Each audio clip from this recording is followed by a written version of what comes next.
Hello, Lydia. How are you? Hey. Thank you so much for being here today. We're so thrilled to have you, and our listeners are so excited to be hearing what's going on in Ethiopia pertaining to immigration and the landscape. But firstly, how are you doing today? I'm good, Lynn. It's good seeing you. I appreciate the opportunity, and I'm glad I get a chance to share what I know about the current circumstances in Ethiopia. Excellent, excellent. So before we dive right in, Lydia, I want our listeners to know a little bit about you. So tell us a little bit about yourself and tell us about your team and your company. Give us a little glimpse into your experience. Sure.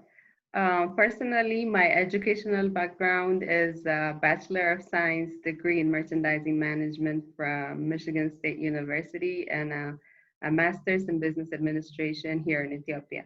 So I've had the opportunity to work with different positions, management positions in different companies, both in the US and here in Ethiopia for about 18 to 19-year experience.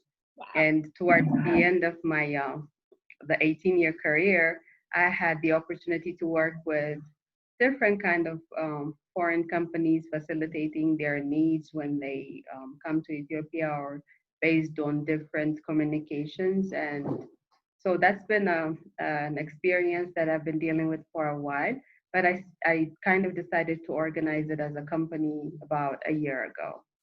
Great, great. The And yes, company and is you've been called, working sort of together you've been partnership with Relocation Africa for about that amount of time, and we're so thrilled to be working with you. So how big is your team that helps you to administer and facilitate these cases? Okay.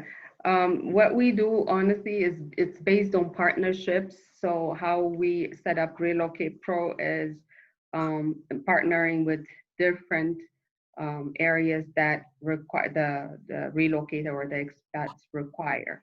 So Yeah. we have teamed up with a legal team. We have teamed up with a transit office. We have teamed up with a transportation company for the relocation purposes. So and depending on the size of the project we deal with, we kind of do contract-based hiring. Wow. So it's kind of a partnership-based company. And it seems to be kind of the model of what's happening in Ethiopia, just in terms of all the volumes that are coming in, right? Right, right. Right. So tell us now what's really going on with regards to the immigration landscape and the policies and procedures that are in place as a response to COVID. Okay. So COVID first happened here about 3, 4 months ago. Back in March was the first case that was found here in Addis. And since then, the government took different actions based on requirements. But just to give you a brief idea of how the immigration system works here, in addition to travelers that are coming in through airports, there's also border-based immigration, which deals with about 900,000 people that come in, refugees that come in through, different borders. Yes. About 45% of that is through Sudan. So what they did when it comes to borders is when COVID first hit, all the borders were completely closed. But travelers were still coming in through airport. Expats that were traveling by air were coming in. Airports were not shut down, but there was a requirement of a 15-day quarantine. Okay. All expenses to be covered by travelers themselves. There were selected hotels that were made available for these purposes, and it was automatic, straight from the airport, government-based, guarded vehicles will be available and take these travelers to that selected hotel. For travelers who come in and couldn't afford these hotels, there were some quarantine centers that they used to go to. So Okay. that's to say that travel wasn't necessarily banned, but there were restrictions as far as quarantine goes. After a while, since they're trying to curb the spread, in the meantime, borders had to be reopened.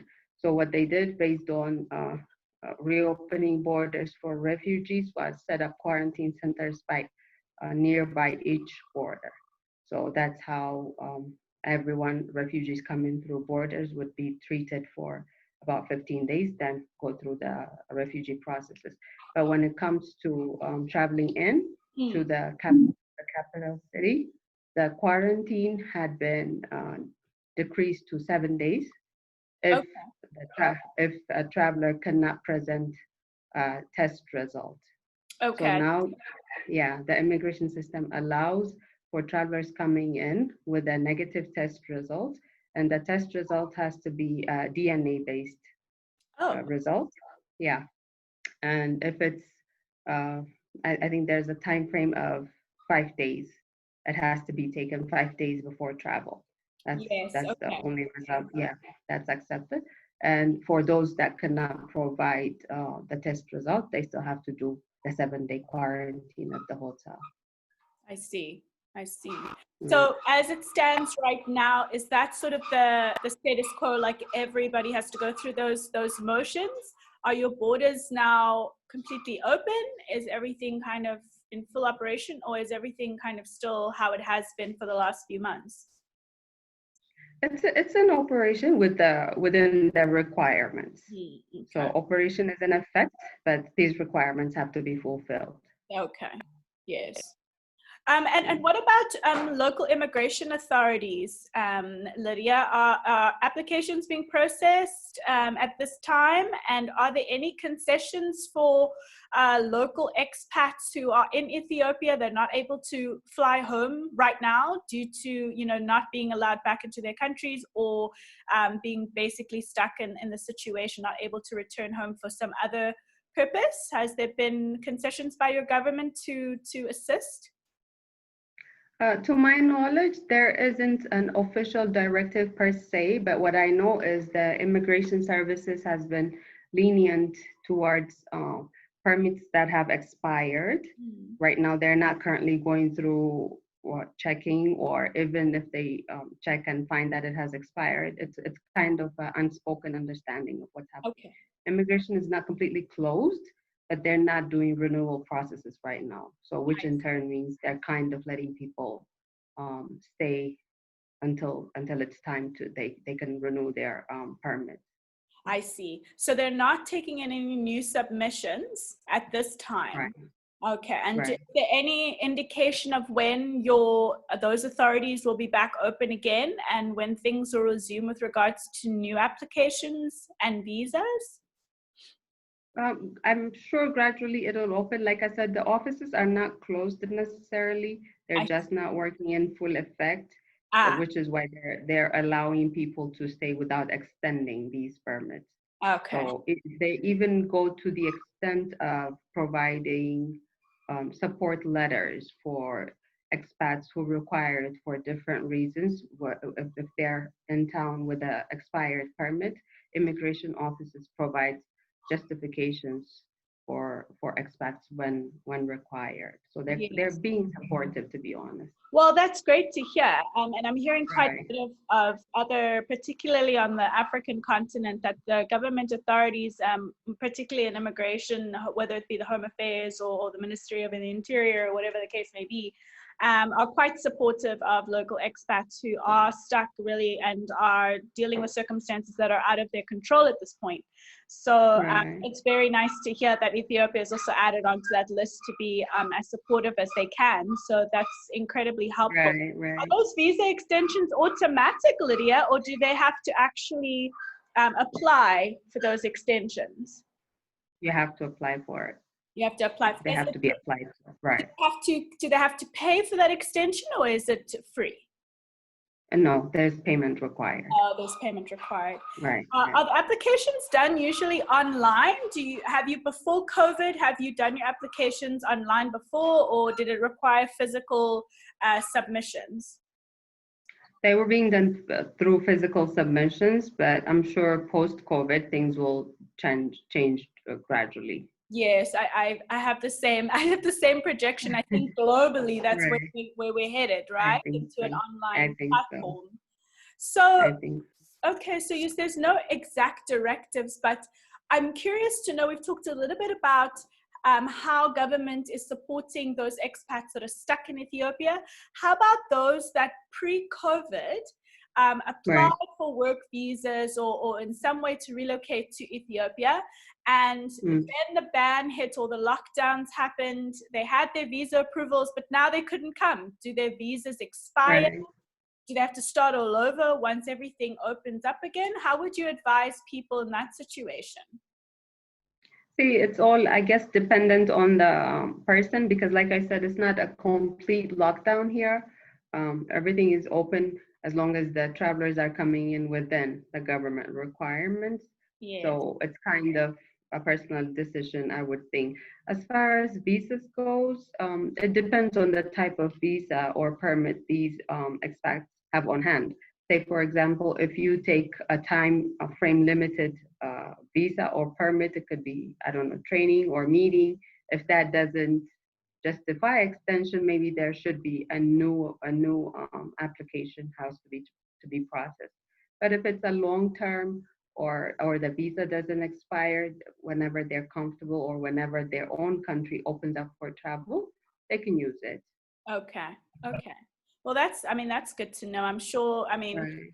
that type of scenario is actually quite renowned, in terms of everyone sort of has that same struggle. They were all ready to travel and then everything stopped. And so Exactly. they want to know, like, can I still go when things open? Do I have to start my application all over again? So different Right. jurisdictions have different rules and procedures that are now in place. So, and particularly now with these medical screenings, like you were saying, lots of other jurisdictions are saying, they're even adding more requirements from a health perspective, making sure that when Hmm. you're coming in that you've been screened and, either you have to be isolated or it's actually now going to be even more of a bigger part of the application process just to even just Right. visa. Do you agree Yeah, with everything. I'm sure. I mean, we're kind of living in a different world right now. We're kind of readjusting to it, and that?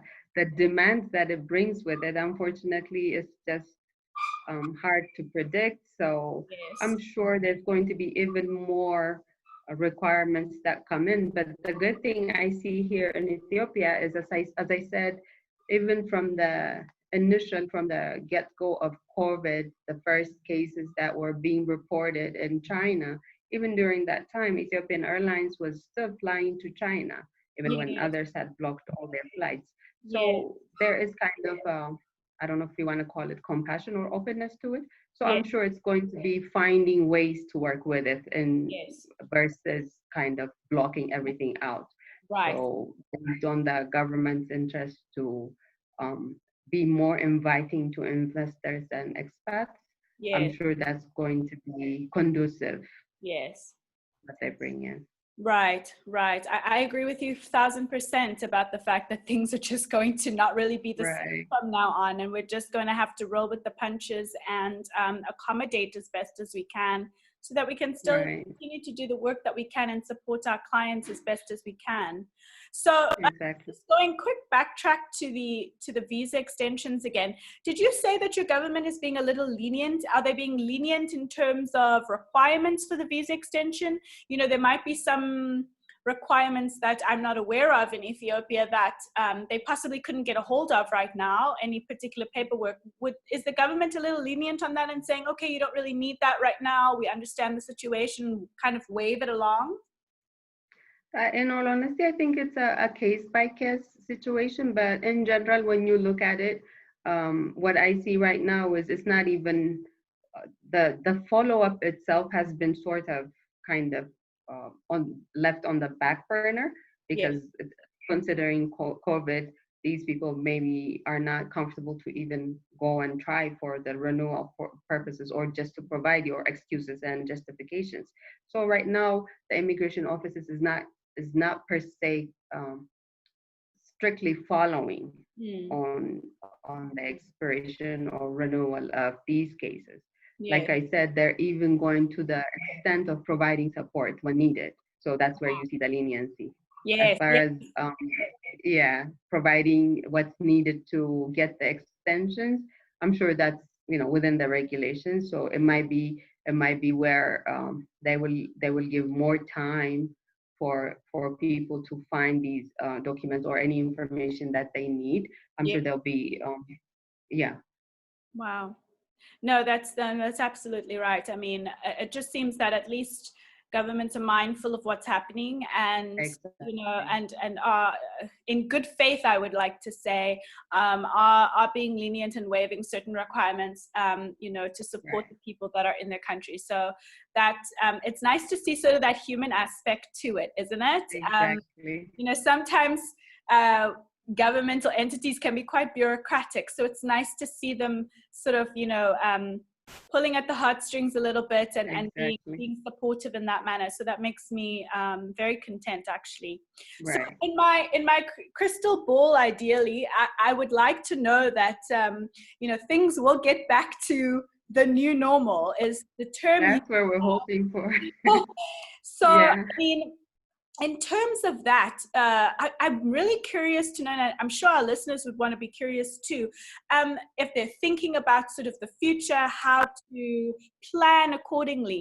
What do you say are the sort of the prime industries in Ethiopia? And are there any particular industries that are more favored than others, or are all industries kind of put on equal footing, if you will, when it comes to having people come in, work, maybe through their own companies or starting their businesses or investing, whatever the case may be? Can you give us any light on that? Sure. As I said earlier, right now the government is trying to even make it more open for investors to come in, for foreign companies to come in, to the point where the trade codes are even under review right now to make it more easier, more conducive for investors to be more interested in Ethiopia. So it's been applied to Parliament for these codes to be reviewed and find ways in certain areas to make it a little less strict. So while waiting on that, there's also other aspects like opening a stock exchange in Ethiopia, kind of bringing Ethiopia up to level for investors and for companies to consider. And you see a lot of changes happening right now. I'm sure you've been hearing about the dam filling right now, which is a great news. That means more power coming in. There's foreign companies that are being that are kind of vying for ownership in the local government-based telecom company right now that are under tender to buy ownership. So it shows how the country is opening up. Yeah, and Yeah. these transactions are under the consultancy of companies as big as Deloitte right now. So that gives you an idea of how the country is opening for investors. I And when it comes to I don't know if I would say easier, but maybe for expats coming in through government-based projects, I'm Okay. sure there's yeah, fast track for processes to Yes. processing this immigration requirements, because Yes. this is depending on the urgency and how big the projects are. I'm sure there will be a closer attention given to them.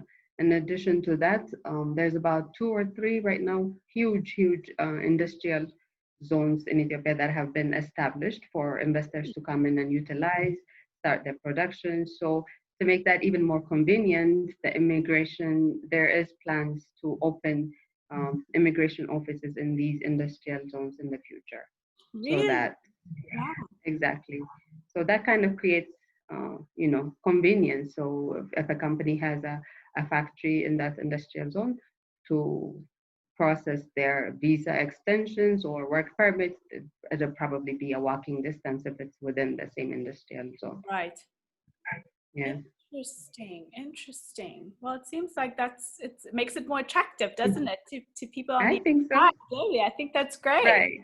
Yeah. That makes Yeah. it really, really more attractive. So in light of that, I mean, Ethiopia being open and all of these sort of projects and things like that that could be unfolding as we move forward, what would you recommend to companies now?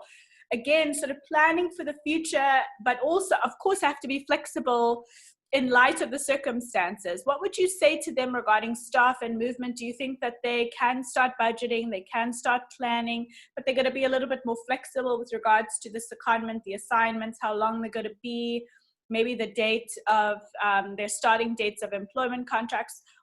What are your thoughts on that? I would say first, an important aspect would be gather the proper information that you need before starting the plans and the processes.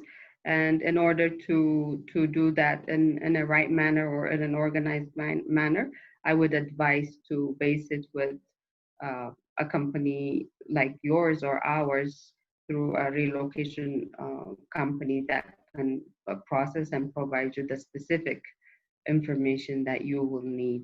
So based on that information, everything can be timed and processed within the required offices. Yeah. And as I said earlier, since things are kind of being opened and the government is encouraging these investments and these companies coming in with the trade rules changing, Yes. I would say this would be the right time to even, if it's within plan, it would be the right time because that would give a sort of first comer advantage, I would think. Yes, I would think so too. Yeah. Yeah. So that's a good point. And right now, with regards to processing, are they a little bit delayed at your immigration authority processing of applications? I know you're just doing extensions now, but Right. are they, just in terms of timelines, I mean, are things kind of moving along, or just keeping in mind that people in the future are going to apply for this and come to Relocation Africa, and then of course we'll say, our partner will help, in best way that you can. Right. But, if they want to know, whatever particular visa that applies to them or to their employees, kind of what would the timeline be just in the general sense?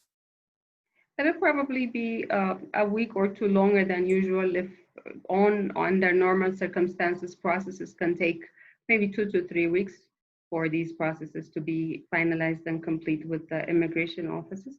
But considering COVID and probably short working hours or short staff, Yes. I would say there's a change of maybe a week or two. I see. Yeah. Yeah, that's very true.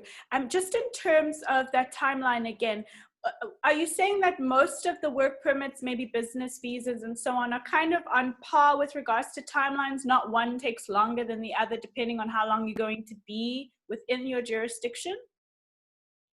It's kind of subjective, honestly. But you'll know these things once you get into the process of it. So Yes. once you start processing certain permit or requirement for a company or an individual, that's when you know how far or how long it's gonna take you. And sometimes you go back and forth with required documentation, and like I said, with probably limited workforce and shorter working hours, it's going to impact these processes. Right. It would be hard to kind of define it Define it right now. I see.